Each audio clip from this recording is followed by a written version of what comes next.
नमस्कार, सत श्री अकाल, राम राम सा, खमागणी वणक्कम, प्रणाम। आप सभी का ऑल्टरनेट मीडिया में फिर से स्वागत है। मैं आपकी होस्ट कारती देवी। हमारे साथ जुड़े हुए प्रारब्ध से संदीप आर के सिंह जी, और मुद्दा बड़ा इंटरेस्टिंग है। इंडिया टुडे में भूचाल मचा हुआ है। हमने पहले भी एक एपिसोड किया था, पर अब बहुत सारी डेवलपमेंट आ रही है। लग रहा है इंडिया टुडे बिकने वाला है, और इसका कनेक्शन बहुत कुछ तहव्वुर राना तक पहुंच रहा है। कैसे समझते हैं संदीप भाई? A very warm welcome on the show. Let's get started. नमस्ते गायत्री जी, आपके दर्शकों को भी नमस्कार। लोगों को हो सकता है कि ये कॉन्स्पिरेसी थ्योरी है या जबरदस्ती के हम कनेक्शन बिठा रहे हैं, but I tell you one thing, Delhi media has always and always been associated with anti India narrative. हम सिलसिलेवार तरीके से चलते हैं। सबको याद होगा भी तहव्वुर राणा के बहाने से जो है 26/11 की बात आ रही कि कैसे बरखा दत्त लाइव रिपोर्टिंग कर रही थी। ये सब सबको पता है, ठीक है। इन लोगों ने ये सो कॉल्ड किसान आंदोलन के टाइम पे क्या किया, राजीव सरदेसाई ने क्या किया, झूठी खबर फैलाई कि पुलिस की गोली से एक किसान मरा है, जबकि पुलिस लाठी भी नहीं चला रही थी, वो अपने ट्रैक्टर जला के मर गया था। खालिस्तानियों को किसान बताने का काम किसने किया? दिल्ली मीडिया ने।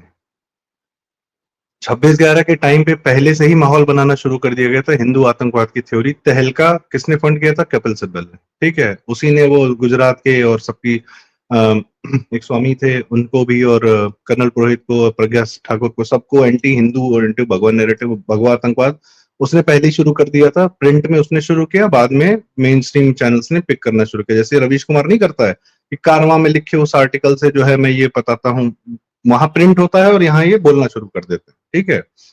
ये पूरा पूरा घुमा फिरा के 2-3 anti Indian narrative. Shaheen Bagh देखिए, सीए के बारे में मेन स्ट्रीम मीडिया ने बात नहीं की कि भैया पाकिस्तानी हिंदुओं के बारे में किसी आज तक मेन स्ट्रीम मीडिया पे आपने सुना कि कितनी बुरी हालत में वो रहते हैं पाकिस्तान में। भारत जब आते हैं तो उनके साथ क्या होता है कि गहलोत सरकार उनके जो टीन के झोपड़ी भी गिरा देती है। कोई मेन स्ट्रीम मीडिया बात नहीं करता पाकिस्तानी हिंदुओं के बारे में। अगर करेंगे तो फिर सीए की जरूरत समझ में आने लगेगी। सीए की जरूरत समझ में आने लगी तो मुसलमान जो सड़क पे उतरा सीए के अगेंस्ट में, वो जस्टिफाइड नहीं होगा। मुसलमानों को बचाने वाले सारे का, मुसलमानों के कुकृत्यों को, कुकर्मों को बचाने के लिए मेन स्ट्रीम मीडिया सदैव तैयार रहती है, क्योंकि मुसलमान वोट बैंक जो है एक करप्ट और वीक कैरेक्टर का आदमी जो है वो सत्ता में लाती है। ऑल ओवर इंडिया ये एकदम सत्य है, और वो करप्ट और वीक कैरेक्टर आदमी एकदम सूट करता है दिल्ली की मेन स्ट्रीम मीडिया को। For example Kejriwal. अब आपने जो एकदम शुरू कहा कि इंडिया टुडे बिकने वाला है, मैम इंडिया टुडे शुरू हुआ 1975 में इमरजेंसी के दौरान, ठीक है। मैगजीन के फॉर्म में आया, फिर उनको बेस्ट पेपर्स वगैरह मिले, और ऑफ कोर्स एक ये भी बात कही जाती है कि अरुण पुरी जिन्होंने शुरू किया था, ऐसा कहा जाता है, आई कांट रियली, कि वो दून स्कूल के ही हैं, अराउंड राजीव गांधी के बैचमेट्स में से रहे हैं, बट दैट्स अनदर स्टोरी, मैं उसमें नहीं जाऊंगा। बट द पॉइंट इज कि अरुण पुरी के पिताजी क्या करते थे? अरुण पुरी के पिताजी थॉमसन प्रेस चलाते थे, और इतनी खबर है बस विकिपीडिया पे।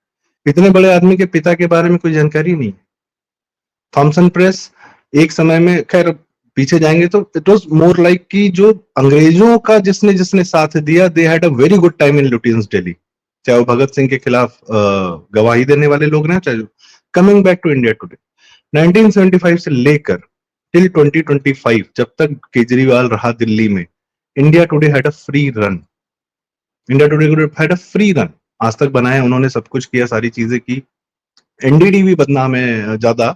बदनाम तो खैर सही कारणों से ही था, प्रणव राय और रवीश कुमार, वो पूरा गैंग था ही था, श्रीनिवासन जैन वगैरह।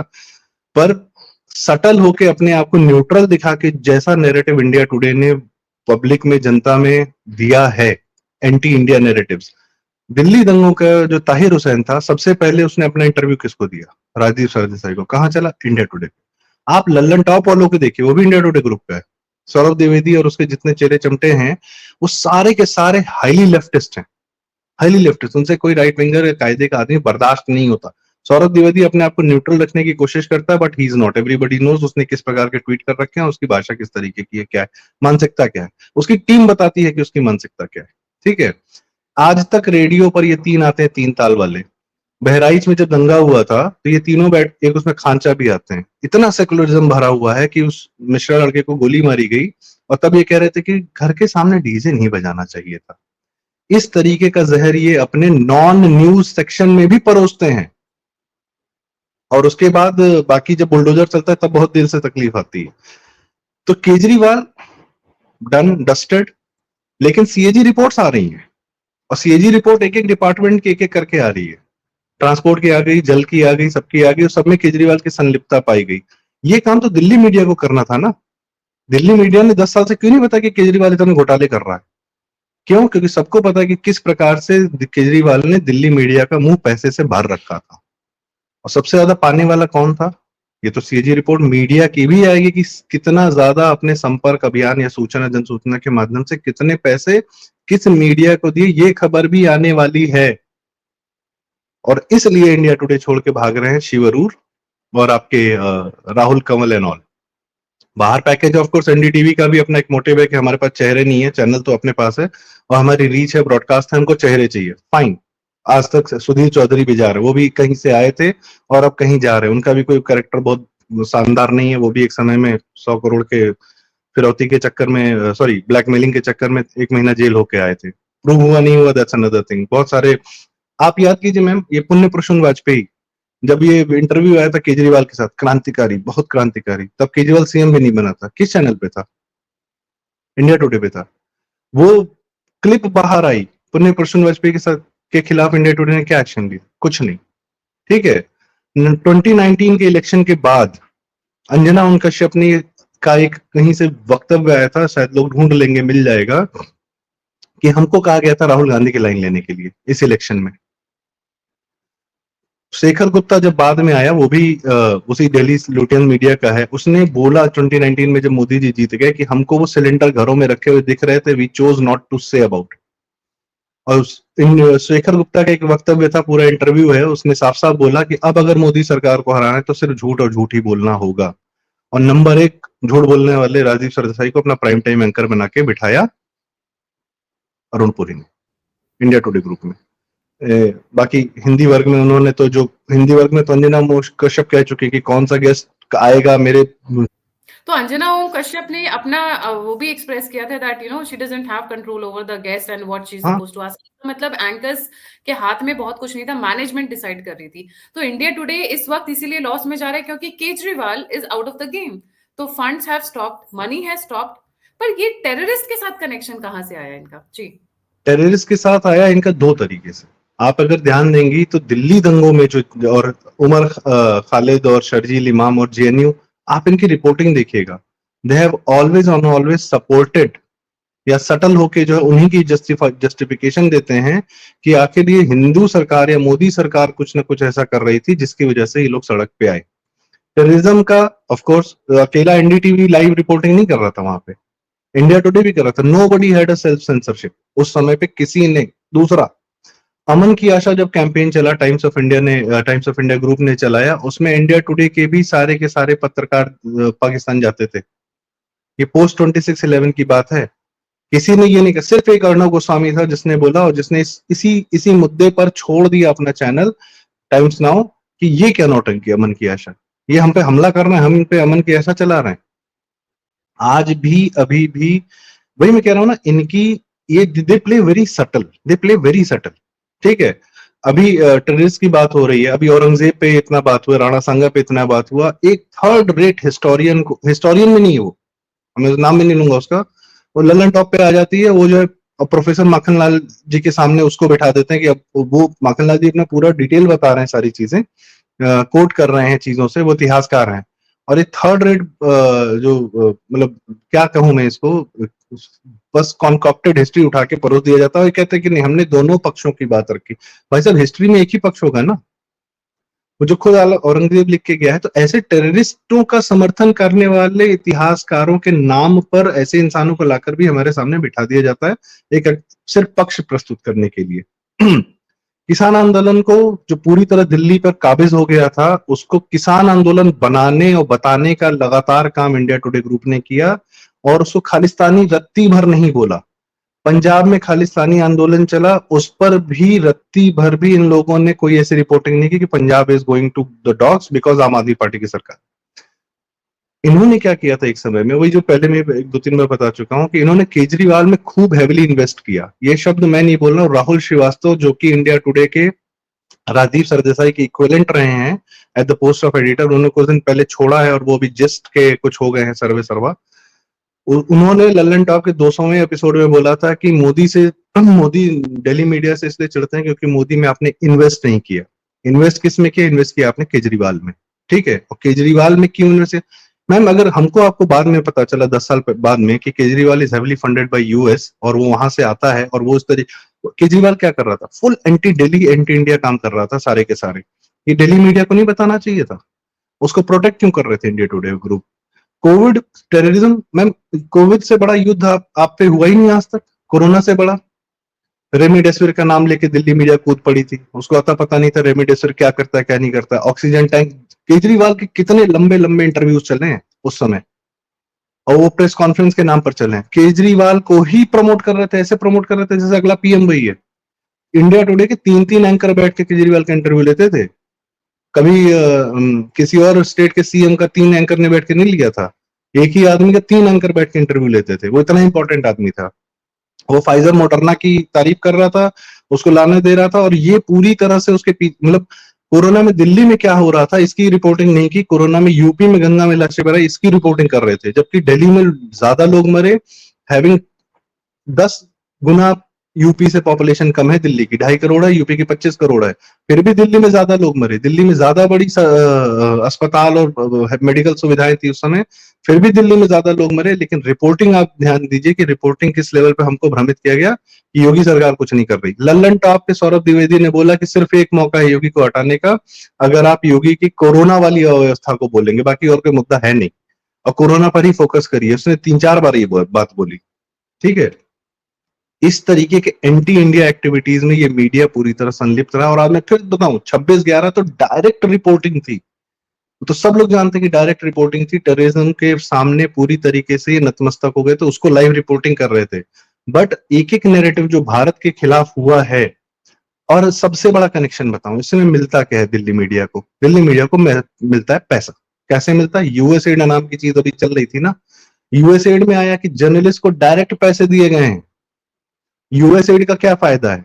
अगर भारत में 26/11 होगा, बम फटेंगे, तो यहाँ का जो एक पढ़ा लिखा कायदे का आदमी जो आईआईटी से पढ़ के निकला है, वो भारत के लिए काम करने की सोचेगा कि कहेगा कि भैया इस देश से कुछ नहीं हो सकता, मैं जा रहा हूं, और वो यूएस चला जाएगा। ब्रेन ड्रेन जो हमने बार बार सुना, वो इसलिए भी हुआ क्योंकि बाय डिजाइन भारत को इंटरनली डिस्टर्ब करने की बहुत जबरदस्त कोशिश की गई। हर साल कुछ ना कुछ, और इसमें ऑफ कोर्स कांग्रेस पूरी तरह शामिल थे। अभी तहूर रोना आया ना, बताएगा कि कांग्रेस किस तरीके से शामिल थी। आपके इवेंट पे आरवीएस मणि सर भी आए थे। आपके इवेंट के बाहर हम लोग की वहां पे चर्चा हुई 2 घंटा। उन्होंने, वो तो किताब लिख चुके हैं ना, the myth of Hindu terror. Congress का क्या इन्वॉल्वमेंट था चिदम्बरम का, और ये पाटिल और जितने वहां गृह मंत्री थे। यहां तक कि मैम आप सोचिए, महाराष्ट्र का जो गृह मंत्री था आर पाटिल, उसका क्या वक्तव्य था? उससे पूछा गया कि भाई साहब क्या और लोग भी सम्मिलित हैं इसमें, इस कांड में? तो कह रहा नहीं, बस 10 आए, 10 मर गए, बस वही थे और कोई नहीं था। ये महाराष्ट्र के गृह मंत्री का बयान था 26/11 होने के बाद। और इन सब पे कभी आज तक किसी ने मैम सवाल उठाया? मोदी जी 2002 में दंगे में थे, ओके फाइन, ऐसे इस तरीके से मीडिया ने खूब प्रमोट किया। जब मुंबई में दंगा हो रहा था और बम ब्लास्ट हो रहा था, तब कौन सीएम था? किसी को याद भी नहीं होगा नाम। शरद पवार था। शरद पवार प्रोटेक्टेड है। शरद पवार दाऊद इब्राहिम को बचाया, अजीत दोवाल ने बात कर क्लियरली बताई। शरद पवार की पुलिस ने, सीएम था, मुंबई पुलिस ने बचाया। कभी आज तक आपने मेन स्ट्रीम मीडिया पर बात सुनी? इंडिया टुडे पर सुनी? कभी नहीं सुनी होगी। किसको याद रखना है और किसको याद भुला देना है, ये मीडिया का काम है, लगातार एक ही बात बोल के। और इसमें इंडिया टुडे माहिर है, और वो सिर्फ एक तरफ से नहीं खेलता। उसके पास सिर्फ टीवी का माध्यम नहीं है, उसके पास अपनी मैगजीन है, उसके पास डिजिटल में लल्लन टॉप है, और उसके पास ये साहित्य तक और आज तक के तमाम जो इवेंट्स होते हैं, ये वहां पे भी एंटी इंडिया नैरेटिव वालों को, वरुण ग्रोवर को ही सबसे ज्यादा प्रमोट करेंगे वहां पर। हम कागज नहीं दिखाएंगे, शाहीन बाग, सौरभ द्विवेदी का आप एक से एक दोस्त यार देख लीजिए। तो अब तो न्यूट्रल होकर जो सबका इंटरव्यू लेने लगा है, क्योंकि चलो पॉडकास्टिंग करनी है, वो भी एक काम है, पैसा मिलता है उसके लिए, wonderful, not a problem. But जितने एंटी इंडिया नैरेटिव वाले हैं, उन सबको बहुत प्रोमिनेंटली सौरभ द्विवेदी ने बहुत अच्छे से प्रमोट कर रखा है। ये अपनी हर जितने टेंटिकल्स हैं उससे। दूसरा, गवर्नमेंट से फायदा ये नहीं होता कि सीधे पैसा आता है हमको, मीडिया हाउस को सीधे पैसा मिल जाता है। मीडिया को एक्सेस मिलता है गवर्नमेंट का। जब एक्सेस मिलता है तो जो शहर में क्या डेवलपमेंट्स हैं, क्या प्रोजेक्ट्स हैं, कहाँ पे होर्डिंग लगेगी, कहाँ पे प्रमोशन होगा, आप उस आने वाले सारे project, tender, this that, DPR estimate सब आपके हाथ में होते हैं। जब वो होते हैं तो फिर आप कुछ भी खेल सकते हैं। आज वो होता है main source of money media का, एडवर्टाइजमेंट नहीं होता। एक्सेस टू द पावर होता है मेन सोर्स ऑफ इनकम। और पर्टिकुलरली इंडिया टुडे अगर 1975 से तो दिल्ली की कितनी प्रॉपर्टीज पर कब्जा कर रखा है, बैठा है, क्योंकि गांधी परिवार से एकदम क्लोजली कनेक्टेड है। आपने, अब मैं आखिरी बात बोलता हूँ, दो बातें अरुण पुरी को लेकर। अरुण पुरी इंडिया टुडे के मालिक, अरुण पुरी ने सोनिया गांधी का इंटरव्यू किया, चेयर की एज पे बैठे थे, लग रहा था बस नीचे ना बैठ जाएं। इंडिया टुडे का मालिक है वो आदमी, और एक शब्द करप्शन पर एक शब्द नहीं बोला, पॉलिटिकल एक शब्द नहीं पूछा। और ये तब हो रहा था 2011-12 की बात है। अरुण पुरी मीडिया मालिक, उसने इंटरव्यू लिया सोनिया गांधी का, होगा आप लोग उसकी भावभंगिमा और उसकी शब्दावली ढूंढ लीजिएगा। एक पॉलिटिकल नहीं कि बहन तुम्हारे इस राज्य में 26/11 पर नहीं पूछा उससे सवाल कि आपके रहते ये क्या हो गया, भारत पे इतने हमले, इतने बम ब्लास्ट कैसे हो गए, एक सवाल नहीं पूछा। दूसरा, मोदी जी जब जाते हैं अरुण पुरी के कार्यक्रम में, अरुण पुरी खड़े रहते हैं, और पहले मोदी जी 2019 में गए, वहां पर उन्होंने बोला कि डील्स एंड डोल्स में, जो आर्मी के या डिफेंस परचेजेस में जो भी घोल घपला हुआ है, ये सारा देश जानता है, और लुटियंस मीडिया श्योरली नोज, ये मोदी जी ने उनके मुंह पे बोल के आए। और अभी जब 2024 के इलेक्शन से पहले अरुण पुरी ने खुद बोला मोदी जी के सामने कि आपने हमारी दुकान बंद कर दी है। उसकी दुकान कौन चला रहा था? केजरीवाल। अब केजरीवाल भी गया, अब वो भी परतें आएंगी। India Today has been the most anti Modi, anti Bharat media group in India ever ever. और इंडिया टुडे इतना सटल खेलता है कि किसी को हवा नहीं आती, सबको लगा आज तक तो बहुत न्यूट्रल है यार। भारत की कोई पॉजिटिव स्टोरी इन लोगों से सुन लीजिए, नहीं मिलेगी आपको। भारत पॉजिटिवली क्या कर रहा है, आपको एक स्टोरी नहीं मिलेगी इन पर। फिर ये कहेंगे कि अरे लोग पॉजिटिव स्टोरी नहीं सुनते। अरे क्या सुनेंगे, वो तुम बताओगे ना भाई। सुनते तो भूत प्रेत और चमगादड़ और एलियन भी नहीं थे, तुम्ही ने दिखाया ना, परोसा तुमने। बोरवेल में फंसा हुआ है बच्चा, 72 घंटे तक नहीं निकला है, और उन्नाव में हो रही है खुदाई, वहां पे निकलेगा। बाबा जी के सपने में आया था, वहां पे सोना निकलेगा। ये सब स्टोरी चलाई इन्होंने 40-40 घंटे। और जहां मुसलमानों का कोई दिक्कत आई है या कुकर्म आया है, वहां एकदम साइलेंट, चुप। वो तो क्या है, जनता इतनी समझदार हो गई है with social media that they can not handle. इनका प्री सोशल मीडिया एरा पे आप नैरेटिव देखिएगा मैम, मुझे 2014-2010 से सब याद है, इसलिए मैं ये बात बता रहा हूं। किस इन्होंने भारतीय विंग के लोगों को कभी भी 14 से पहले अपने यहां स्पेस नहीं दिया, रत्ती भर स्पेस नहीं दिया। It was all one way communication चल रहा था। ये सिर्फ लेफ्ट वाले अपनी जो है परोस रहे थे, और इनको पता था कि हमने पूरी तरीके से कब्जा कर लिया है सारे नैरेटिव पर, सारे मीडिया पर, सारे कम्युनिकेशन पर जो जनता तक जा रहा है। वो तो सोशल मीडिया हो गया, जनता थोड़ी जागृत हो गई। हिंदू थोड़ा ज्यादा इवॉल्व होता है ना, समझदार होता है। हिंदू बाई नेचर ज्यादा इवॉल्व और समझदार होता है, क्योंकि उसके यहाँ, हमारे यहाँ ना क्वेश्चन की मनाही है ना कन्वर्सेशन की मनाही है बाकी लोग की तरीके से, तो हम जल्दी समझ जाते हैं। यूपी की जनता और बाकी जगह की जनता जल्दी समझे कि मोदी काम के हैं, योगी काम के हैं, मीडिया वाले बोल रहे हैं, बकवास कर रहे हैं, इनको तो हटा दो। योगी जी, आप पता, अब इंडिया टुडे, राहुल कंवल गोरखनाथ मंदिर जाके, इंडिया टुडे में था, गोरखनाथ मंदिर जाके मंदिर के बाहर से बैठ के रिपोर्टिंग कर रहा है कि यहाँ पे ना मंदिर में जात पूछ के मंदिर में जाना अलाउड होता है। He said it. आप ढूंढेंगे उसका वीडियो नहीं मिलेगा, पहले आया था। He said it, Rahul Kanwal जो आज एनडीटीवी भाग रहा है। अब ज्यादा पुरानी बात नहीं है, 17-18 के बाद की आसपास की बात है। ऐसा एंटी योगी माहौल ये लोग बना के रखते थे। योगी जी की इमेज क्या थी 17 से पहले? कभी किसी ने जाके काम किया जेपनीज एंसेफेलाइटिस पे? कभी अखिलेश यादव को खदेड़ा? और तो और, मैं अखिलेश यादव को 2022 के 17 के इलेक्शन में, 22 के इलेक्शन में इंडिया टुडे ने पूरा सपोर्ट किया। काम बोलता है नैरेटिव, और रिवर फ्रंट पे बैठ के इंटरव्यू, और क्या कहते हैं, इस तरीके के दो चार जो काम थे, उसी को गिना रहा था इंडिया टुडे ग्रुप, प्योर उसी के मोड में था। और मायावती के खिलाफ हो गया था, क्योंकि मायावती उतना मीडिया वालों को भाव नहीं देती थी। तो हर वो नेता जो मीडिया को भाव नहीं देता, मीडिया जिसकी छवि नहीं चमका सकता, या मीडिया जिसे कुकर्म नहीं बताएगा, उस पर इनका पूरा काम रहता है। उनको वैसे ही वीक कैरेक्टर नेता चाहिए, वो वीक कैरेक्टर नेता की बैकिंग आती है मुस्लिम वोट बैंक से। लालू यादव को कोई पूछता नहीं है कि लालू, मैम राहुल श्रीवास्तव जो मैं बता रहा था अभी, जो ललन टॉप पे कह रहे थे मीडिया में इन्वेस्ट, लालू के भक्त हैं, आप उनकी बातें सुन लीजिए लालू के नाम पर। बिहार की रिपोर्टिंग करने के लिए लल्लन टॉप पे सौरभ द्विवेदी एक किसी रिपोर्टर को लेकर आता है, मैं नाम भूल रहा हूँ, एक संतोष जी को लेकर आता है, किसी और को लेकर आता है। उस बंदे ने खुलेआम टीवी पे बोला कि मैंने किडनैपिंग कराई थी, मेरा 10 लाख रुपए एक आदमी लेके बैठा हुआ था, और बिहार पे रिपोर्टिंग के लिए हमेशा उसी आदमी को लेके आता है। हाँ, मेरे पास स्क्रीन रिकॉर्ड्स हैं, मैं किसी दिन शो करूंगा आपके पास। ऐसे आदमी से तो ये बिहार की रिपोर्टिंग लेते हैं। राहुल श्रीवास्तव लालू के भक्त हैं कि वो सामाजिक न्याय का मसीहा है। राहुल श्रीवास्तव जैसा पढ़ा लिखा, मतलब बहुत ज़हीन, वो आगरा के कहते हैं मैं बादशाहों के शहर से हूँ, शेरो शायरी और ये वो, अब पूरी तरह लालू समर्पित आदमी है। लालू जी के अलावा मुंह से कुछ निकलता नहीं है। उनके होली में गए थे, हमें ये मजा आ गया, हमने वहां खाया था, ये किया। इन लोग की मैक्स ये this has been the India, ये ऐसे लोगों को इंडिया टुडे ग्रुप पालता है और पोसता है और बड़ा करता है, और नैरेटिव के लेवल पे ऐसे गेम खेलते हैं। मैं अभी तो शॉर्ट में बता रहा हूँ, someday I will create a presentation around it. This जी is ma'am. the chain of people who have been running the entire India today. और अब क्योंकि वो हवा नहीं है, वो पॉलिटिशियंस नहीं है, वो पैसा नहीं है, बहुत सारी चीजें और बाहर से भी लोगों वो पैसा नहीं, की हैं। बाहर से भी वो बात पैसा नहीं। बाहर से रुक गया, अंदर से रुक गया। और इनके खुद के जो एंकर्स है वो समझ रहे हैं कि भाई now this is not going to work, because अब लोगों सिंकिंग को वो शिप। चीज पसंद ही नहीं है, लोगों के सामने चीजें खुलकर आ गई हैं।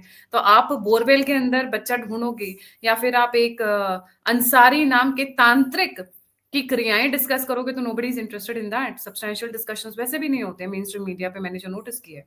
सो obviously it's going to go down. जी, सही कह रहे हैं आप जी।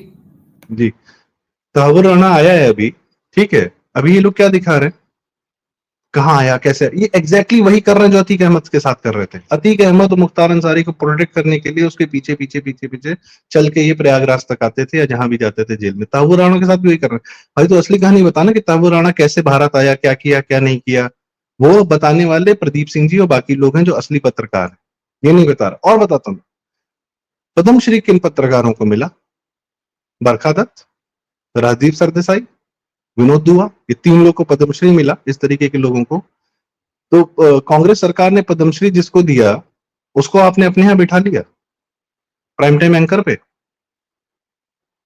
आप ये कनेक्शन सोचे कि ये यही 3 थे ना जो नैरेटिव बना रहे थे। और ये एज रिसेंट एज किसान आंदोलन, जो किसान तो आंदोलन क्या ही था, खालिस्तानियों के आंदोलन में ये बैठ के किसान के नाम पे इन्होंने मैम देश का 3 किसान कानून वापस कराने का इस मीडिया ने काम किया है। मैं अभी खेतों से ही होके आ रहा हूँ, मैं जान रहा हूँ क्या दिक्कतें आदमी फेस करता है। बस ये 3 किसान कानून आ जाते, हम हम एक बहुत बड़ी बेड़ी तोड़ के बहुत आगे बढ़ जाते। ये दिल्ली में रहते हैं, इनको लगता है कि पूरा देश ये रन करेंगे, नैरेटिव ये चलाएंगे, and they helped a lot. Khalistani को खालिस्तानी बोलते हैं ना, तो बहुत पहले दिल्ली से बाहर भगा दिए गए होते ये लोग। पर उनको चाहिए थी कि एक खालिस्तानी की लाश दिल्ली पुलिस के द्वारा, जो कि राजदीप सरदेसाई ने प्रूव किया और इंडिया टुडे पर रह के प्रूव किया। और कोई उस पे कोई आज भी बैठा है ना, उसकी बीवी तृणमूल कांग्रेस की एमपी है, बंगाल पे एक पैसे की रिपोर्टिंग नहीं करता इंडिया टुडे ग्रुप कि ममता के राज्य में वहां पे कितने हिंदू को हत्याएं हो रही है, मुर्शिदाबाद जल रहा है, पता नहीं क्या हो रहा है। और वो जो है अलग देश बनाने की बात करती है, एंटी इंडिया।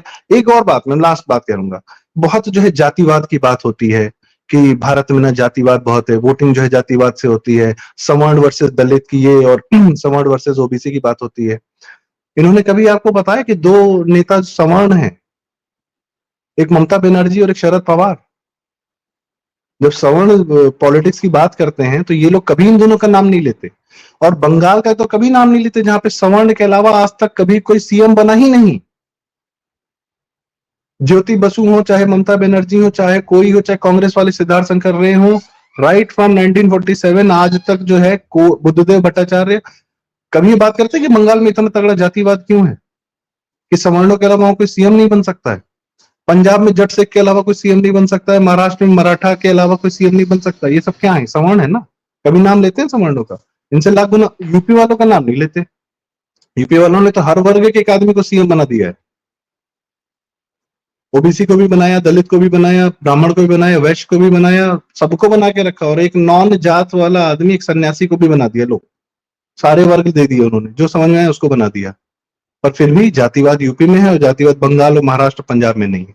ये नैरेटिव का गेम, और ये इंडिया टुडे बहुत अच्छे से खेलता है। सबसे ज्यादा अगर जातिगत वोटिंग की बात करता है तो आप इंडिया टुडे इलेक्शन रिपोर्टिंग देख लीजिए, सबसे ज्यादा जातिवाद की रिपोर्टिंग इंडिया टुडे ही करता है।